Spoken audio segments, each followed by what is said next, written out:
off in a flash like the moon on the lamp.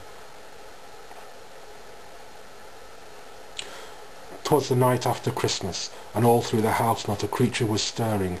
The parents were soused, the TV still squawked to itself in the gloom, and the presents were opened and strewn round the room.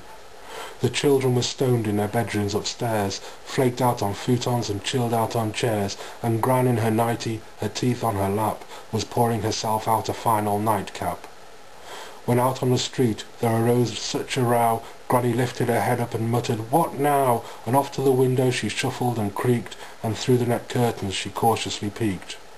The sodium glow of the streetlight's bright glare gave an orangey hue to the cold winter's air, then what to her glaucomed sight should emerge but a battered old van, badly parked on the verge, with a driver, half hidden in sinister shade, in an old Santa costume that must be homemade. And the driver got out, and his eyes are like flames, and he cursed and he shouted some terrible names. "You bastard, you wanker, you fucker, you cunt, you useless old jerry-built pile of shit junk!" And he kicked the old motor square on in the grill till it started again, coughing like it was ill, then climbed back in the cab, and while crunching the gears, revved on the engine till up the van reared, and weightless as litter flew into the skies as Granny just stared, not believing her eyes. Then she heard something heavy crash land on the roof, and she started so much that she whispered out "Struth!" and dropping her Baileys and turning she saw a man fall down the chimney and sprawl on the floor. He was dressed in red scraps from his head to his foot, and his clothes were all stained with dried vomit and soot. An empty old bin bag was clenched in his fist, and he mumbled and staggered as if he was pissed.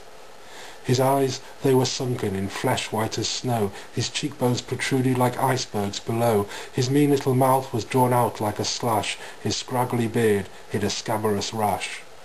The stump of a joint was held tight in his teeth, its dark smoke made rings round his head like a wreath. He had a sad face, his ribs heaved with each breath, he looked less like Santa and much more like death. He was skinny and drawn, a wretched old elf, and Gran gasped when she saw him, then groaned to herself. But a wink of his eye and a nod of his head soon let Granny know she had nothing to dread, and he spoke not a word, just went straight to his work, filled his bag with his presents, then turned with a jerk, and checking the room out one very last time, stepped back in the chimney, and up it he climbed. He got back in his van, which then farted to life, and flew off in a flash like the moon on a knife. But she heard him exclaim as he drove out of sight, "This fucking recession! These presents are shite!"